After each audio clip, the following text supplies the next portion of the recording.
po, please. Kasi po, the issue as of now is the West Philippine Sea. The problem with China. Now, nung minention DS Suarez about the water cannons, nagsalita ka na, tayo din, nag-water cannon. Saan yun? Water cannon saan? Kasi yung pinag-usapan natin dito is the West Philippine Sea. Now, tama ka. Hindi mo sinabi na nag-water cannon ang Pilipinas sa China. But ang pinag-usapan natin dito is all about the West Philippine Sea. Now, ano yung sinasabi mong water cannon? Mr. Chair, I premised my statement po kasi, kanina sinabi ko po, that the South China Sea issue is a complex issue involved... Sandali po. Please answer my question. What do you mean that the Philippines is using water cannon? Kasi po yung water cannon is a facility. Opo. Huwag ka magpalusot. I warn you. You're under oath. Ang water cannon Sagutin mo po where you refer that water cannon that you mentioned. Ang water cannon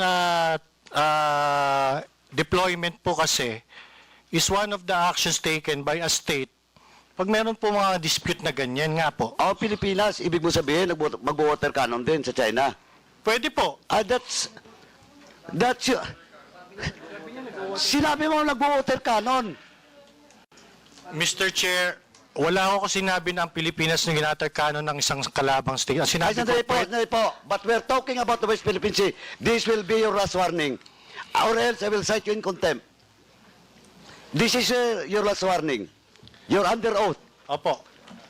What do you mean that the Philippines is using water cannon? Mr. Chair, ang sinabi ko nga po, ang Pilipinas po, nag-water cannon, pwede po mag-water cannon. Hindi. Walang pwede. Sinabi mong mag-water cannon. Mr. Chair, sige po. Mr. Chairman, with this, Mr. Chairman. Mag-apologize po ako. Mali po ako. Sige po, fake news po ako. Ang sinasabi ko lang po, pwede po ang water cannon sa South China Sea issue. Hindi, ganito lang po. Fake news po ako. Hindi, ang sinabi mo, what you said, nag-water cannon, Mr. Chair. Opo. And if you want, we can ask the Secretariat to refer to our stenographers in the back to the statements issued by Mr. Lopez regarding that issue. So, we have never taken, I don't think, that's reckless, absolutely reckless. Anyway, I want to show a photo, but of course. Mr. Chairman, ganito lang po. Mr. Chairman, Mr. Lopez, okay, you apologize? Opo, I apologize po. Yeah, thank you for that apology. Now, this will be your last warning. Please refrain from lawyering or palusot for not telling the truth, or else, the next time that you will commit that violation in this committee, I will never hesitate to cite you in contempt. Ipapakulong kita dito. Noted, Mr. Chair. Thank you, Mr. Chairman. Thank you. So, I find it a little bit disturbing na, coming from a Filipino na, I mean, of all things that can come from a fellow Filipino, yung hindi pa natin pagmamalasakitan yung kapwa Pilipino. Yun, medyo, maring hindi tayo magkaisa sa mga political positions natin. Kasi lang kung Pilipinas na ang pinag-uusapan, dapat no questions asked. Isang bansa lang, isang bandila lang tayong lahat. Anyway, Comsec, can you just post a photo? I just wanted to get clarification on this. Yeah, can you zoom into the photo? Yeah. Can I address my questions to Ms. Trixie Angeles Cruz? Is she present? Oh, there. Okay, ma'am. Baliktad po, Yeah. Mr. Chair. It's Trixie Cruz Angeles. Huh? Trixie Cruz Angeles, sir. Oh, okay. Trixie Cruz Angeles. Okay. Familiar po ba kayo sa National Radio and Television Administration or NRTA ng China? Yes. Yes. Okay. And you're May 23rd. Mahina po ako sa math, but from May 23rd to June 5th, I assume that's about roughly about 12 days, 12 days, so More more or or less less, sir. around 2 weeks. more or less. Yeah. And this seminar, was it sponsored or did you have to pay for your seminar fees? This was sponsored. So, ang nagbayad po nito ay yung State of China, Yes, sir. China government. Ang nagbayad sa inyo, Yes, sir. sa travel ninyo, sa stay ninyo, at sa seminar. Okay. Paano po ba kayo naimbitahan para maging bahagi ng seminar? Through the Chinese embassy. Through the Chinese embassy. Pinili po kayo ng Chinese embassy. They conduct these regularly, I understand. There are others who are also invited from the mainstream media. Pero hindi po kami magkasabay that time. So, I understand that this is conducted regularly. I think yearly. I'm not sure though. So it is a state-funded program by China where they invite media practitioners such as yourself. Am I correct? I think this is one of those times where they've invited vloggers. Okay, vloggers, yes. And can you more or less share with us what was the nature of the seminar? Oh, they introduced new techniques in social media, such as short-form social media, how to take them. A lot of them were technical, emerging issues, but they also give a background on China. And I'm sorry, that's all that I can recall. Okay. So, more or less, kulang-kulang isang linggo po kayo doon, no? Maayos Dalawa naman po ang pag... Kulang-kulang ng 2 linggo. Kulang-kulang na 2 linggo, sorry. Maayos naman po ang pagtrato sa inyo ng bansang China habang nandun kayo. Maganda yung hotel, maganda yung Hindi accommodations. po siya hotel. Oh, it wasn't a hotel. Hindi po hotel, dorm po. Dorm. Okay. So was this the first time that your group participated in such a seminar? I don't know about your group, sir. Oh, sorry. I mean the group that you were with. Ngayon ko lang po sila nakasabay. So you've been there before. Yes, sir. There is a cultural exchange agreement between China and the Philippines since 1970s. Okay. I was in Xi'an for an archaeological seminar, part of our cultural exchange agreement because I'm an archaeologist. So, si Mr. Mark Lopez, kayo po ay naging bahagi din ng seminar, tama? Oo. Naka-ilang bisita na po kayo o naka-ilang seminar na po kayo dito sa state-funded activity ng China? Sir, yan lang po yung na-attendan ko po. Again? Yan lang po ang na-attendan ko. Ito lang po yung nadaluhan ninyo? Okay. Yes, sir. Sir, pa-correct lang po. Yung punta ko sa Xi'an was a conference Yeah. on okay. cultural property. Would you think that the seminar that you attended affected your perspective or the work that you do? Ako po o si Mr. Mark Lopez? Kayo Myself? po, Miss Cruz. Kasi yun naman No. po yung layunin ng mga seminars, di ba? Para mas palawakin ang inyong pag-unawa, mas pagalingin kayo sa trabaho na ginagampanan ninyo. So sa Pagdating palagay niyo po ba nakatulong ang mga seminars na ito sa trabahong ginagampanan ninyo? abogado po ako at ang isang dalubhasa, I think, sa cultural conservation. So yung seminar, it includes a history of China, which also includes an understanding of the area. Matagal ko na pong napag-aralan yon. So medyo, yung iba doon, ulit na. Pero ang bago ay yung short form, yung pagturo nila ng short form type of video, which is a technical, parang technical na seminar yon, na tinuturuan kung paano gumamit ng ibang mga platforms at yung pagturo ng appreciation ng short form. Ang short form po, yun po yung mga reels, yung mga TikTok, at saka yung, yung 1-minute videos ng YouTube. Okay. At I'm sure yung na-gain ninyo at napakinabangan po ninyong additional knowledge is the same with those of those other participants in the seminar. Am I true to understand that, Mr. Lopez?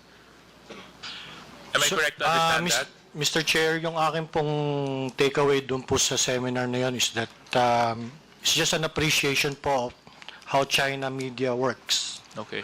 And from the other participants in today's hearing, were there other individuals there? Kayo po. Okay. Hindi ko po kasi kayo nakilala sa litrato. Sino po kayo? Have you taken your oath?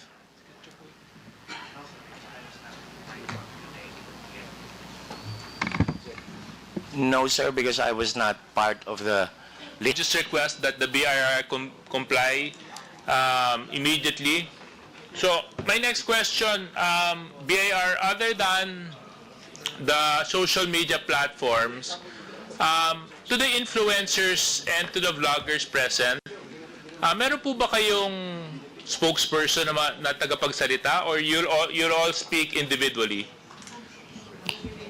Okay, thank you very much. I just wanted to know, do you earn from your work as vlogging?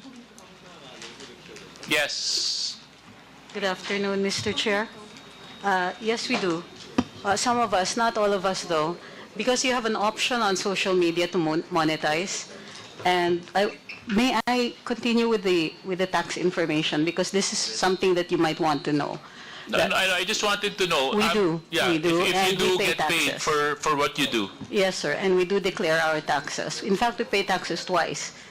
In YouTube, for example, there are taxes that are withheld for the purposes of, for the U.S., and then in addition to which we pay income taxes on whatever Okay. it is we earn. Okay. So we tax twice. Oo. Kasi 'di ba yung ibang mga influencers, 'di ba, for like products, minsan binabayad sila for their talent if they want to endorse specific products. So I know they get paid. So now for vlogging, do you also get the same setup? How is the arrangement in that? It depends on the kind of blogging that you're doing. There are some who are endorsers, and they are paid for that. There are some who are product testers, and they are, depending on the platform or the kind of program that they have, they can get paid for that.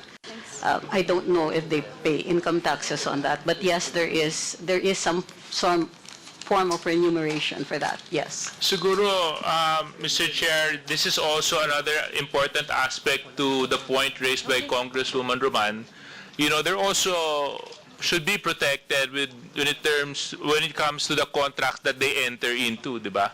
Kasi more often than not, informal yung setup ng arrangements nila. So ano mangyayari kung hindi nakabayaran o hindi tumupad sa usap, o di ba? So dapat matingnan din natin yung ganung aspeto. So for the rest of the vloggers present, would you also attest that you are also paid or in the vlogging activities that you do? I have a new Facebook account because on Feb 7, my Facebook was deactivated, so I created a new Facebook account just probably a week ago or less than a week ago. Maliban sa Facebook, ano pong mga social media platforms pang yung ginagamit? I use TikTok but sparingly, that's it. Tinuturing nyo ba na trabaho in addition to your professional affiliations itong pag-post nyo o paggamit nyo ng social media? Personally, no, because I don't earn. My accounts are not monetized. But because I'm the social media head of Manila Bulletin, I have to be on top of what's happening on social media. So you consider, again for the record, na your social media activities in a way complement your professional affiliation with Manila Bulletin? I would say so because if you're a journalist, if you're a writer, if you're an editor, you listen to what people are saying on social media because that's how you get the pulse of the people. Okay, thank you. Kailan ka nagsimula sa social media, if you still remember? I'm sorry, I don't remember. Probably as soon as Facebook was created, I think maybe a year or two after I had an account. I don't remember exactly when. So how do you decide on choosing your topics for your content? My personal content, Yes, for your personal account. I don't decide. Facebook has a what's on your mind field, and what's on my mind in that moment is what I write about. So you would say that all this are simply random, spontaneous thoughts that you have over. Yes. So, do you consider yourself, tinuturing mo ba sarili mo na influencer in addition to your professional role as a journalist? I do not know. I'm not a self-identified influencer. I cannot say that I am an influencer, even if I do have a modest following that's below 500,000, because I don't do lives, I don't do YouTube, I have never gone. I only write on Facebook, that's it. I only write on Facebook. I don't do YouTube, I don't do lives, I don't do podcasts, so. But you are aware that with your your modest following on Facebook, as you refer to it, gives you a considerable audience to your postings. Are you aware of that? Not more than the others. Yes, I do have a modest following, but not more than the others. But are I'm you- not in the level of Thinking Pinoy, Sasrogando Sasot, Maharlika. I could still go around. I could still go around not recognized by people. So no, I'm not an influencer because people don't know me, but I have a voice. Let's put it at that. I have a voice. But then again, I'll bring back the question. Are you aware of the volume, the size of the audience that are listening, are reading your posts? Yes, because the measure is the likes, the number of likes. So sometimes, I believe, syempre, I don't have proof of that, but in my previous Facebook, I believe that I was shadow banned. So my likes in my 480,000 Facebook was around 5,000, maximum 10,000. Now, this is a new account, and I don't think I've been shadow banned yet. I can reach as many as 50,000, even 100,000. So this is the new account. 50,000 for a single post. Yes, for this new account. Okay. Mr. Chair, just want to put on the record that to put everything in context, no, that the resource person on many occasions, several instances in her previous account, and I'm not so sure because I haven't seen the current accounts, have actually written about this representation, has made post against this representation, but I will take the heed, the advice of the good Congressman Marcoleta that we politicians, public servants should not be onion skin, and I will make sure that I'll be as objective as possible with my questions. Can I reply to that, Mr. Chair? No, I will continue with my questions, Mr. Chair. Mrs. Crescent, ano po ang klase ng content ng inyong pinopost? Political, personal, lifestyle. And many of these Basically, what my life is in the public. Anything, food, films. Political is a big part because I am politically inclined. I like talking about politics, but it's not the end-all and be-all of my account. How many percent would you consider those would carry political? How many percent of your posts would you consider would carry political themes? In my old account, probably 70, 80%. I'm not sure. I don't measure it's spontaneous. I don't set out to I don't have a quota. And you attribute this simply because you are Because I'm very politically inclined. politically aware and I'm very politically passionate, sir. Sa mga content mo, may naalala ka bang pinakamaraming engagements, views, likes, or whatever impressions? Yung pinaka nag-trending na post mo? Top of mind. Sa old account, ang pinaka nag-trending na post was the death of Stan Lee. It's not a political post, the death of Stan Lee, the creator of Marvel. Sa new account, my sadness over PRRD spending his birthday alone in his cell in The Hague. Yung sa mga political post mo in the previous account, ano po yung pinaka nag-trending? I don't remember exactly, but it's always about the former president. So sa tingin mo, bakit nag-trending isang post ni Cresetchu? I don't know. Maybe because people, it resonates with people. Because I have never boosted a post. I'd have never bought likes, or I have never paid to get liked or followed. So I cannot speak for my audience or readers, but it's probably common sense that it resonates with them that there are a lot of people who love President Duterte. May mga contents na sinasabi ni non-political o may mga post ka naman na masasabi mong hindi nag-viral, ano? Actually, I don't know what the parameters are for what is considered viral. I don't know. Or let's say, anong klase ng content naman in your experience ang hindi nagkaroon ng maraming engagement? May naalala ka ba na... It does not, I do not look at how many likes I get. In And, your... and whether or not they go viral is not very important to me. I write what I write, whether I have 1 reader or 1,000 readers. But when you post something, do you also engage with your those who make comments? Do When I you have reply? time, when I have time, And when you do that, have you considered ano yung mga dominant demographic ng yung audience na usually mo na napapansin? Are these like-minded people? Are these... Mr. Chair.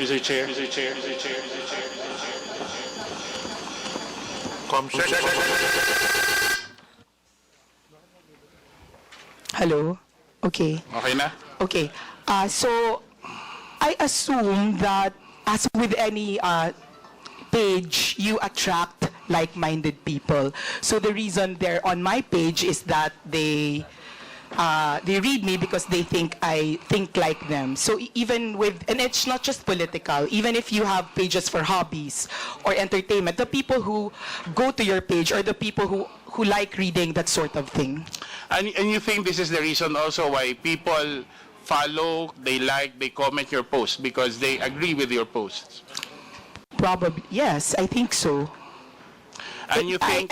But just to clarify, I also have people who go to my posts just to oppose what I say. So it's not as if it's an echo chamber. It's not. Because there are people who go to my page and there are people who are trolls. And when you look at their accounts, those are new accounts, locked profiles, and they say the same thing. So it's not there's no echo chamber in today's social media because there are trolls on pages and there are people who oppose what you say. It's good that you pointed that out, but let me ask, do you think in your engagement with those who are posting, with your post, you think that the content of your post actually influence the minds of other social media users? Have you ever found yourself quoted, reposted, shared in other social media accounts? Yes, they are.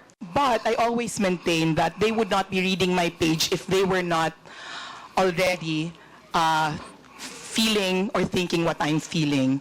And a lot of the feedback that I get is that people saying, you articulate what I am feeling, except that I do not have the words or the talent to say that. So I think majority of my readers are those people who want to express their frustrations or express their hopes, and are not just, I do not have my writing skills. It's good that you mentioned about feedback. So, have you ever received feedback that people are actually saying it's good that you expose this, that you wrote about this because I'm learning, I get to know what's happening, I get to understand the issue more? Yes, but that's not specific to social media. I am an editor, and if I write articles for the newspaper, it's always all the articles that you write, whether they're for social media or for traditional media, you're writing it to expose, inform, entertain, empower. But let me go back to the social media. Let me limit to the social media posts. Have you ever received feedback saying that they have learned, they're thankful that you have exposed, they have learned something, they've been influenced by the information that you posted in your social media account? Sir, I do not think that I am at the level of investigative journalist who have exposed something. I just say what unfortunately, I'm not the kind of journalist who can do exposés. So unless it's something of my personal knowledge, I don't think that somebody has thanked me for exposing something. So are you sure that in your social media posts, whether in your previous posts or not, you have not exposed any public official or agency of the government whatsoever? Remember, you're under oath. Not that I remember, and I know that I'm under oath. I don't remember anything exposing a public. And if I'm going to do it, I'm going to do it in my job for Manila Bulletin, not on my page. So I am more protected by my office. I will go back to the question. Ibig sabihin ba sa social media posts mo, wala kang sinabi na nag-e-expose ka sa sino mang opisyal o ehensya ng gobyerno tungkol sa in the conduct of their official duties? I don't remember any exposés I have done. Mr. Chair, is it possible that the committee subpoena Meta for a copy? I understand that Meta keeps a digital copy of all the postings over a considerable time. I move that we subpoena the social media posts of Mrs. Crisette Chu. There's a motion. Any second? Second. Any objection? There being none, motion is approved. Thank you, Mr. Chair. I know you're a professional journalist, Crisette, and I know you're well trained and you studied abroad, and you have a good appreciation of what it takes to be a journalist. By referencing from that, would you describe the extent of your influence? How would you describe the extent of your influence online, and what responsibility do you think comes with that influence?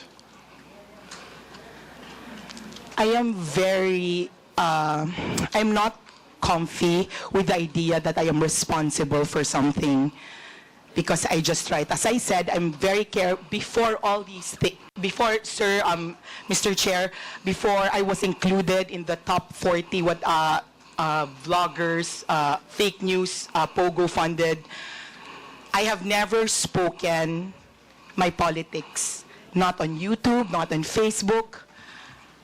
I just write. So I don't feel like I am an important political commentator. I write what I feel. But I'm not one of those people na people will think about because I have discussed it. I have engaged with other people. I write what I say. I write what I think, and that's it. Sometimes I answer the comments on my page, but that's the limit of my political conversation. So if you're going to ask me what I think my influence is, then I cannot answer it. Maybe it's better to ask other people if they're affected by what I write and if they feel like I influence them. Earlier you mentioned you have a following right now of how many? About 250. 250,000? Mm-hmm. And in your previous account, how many?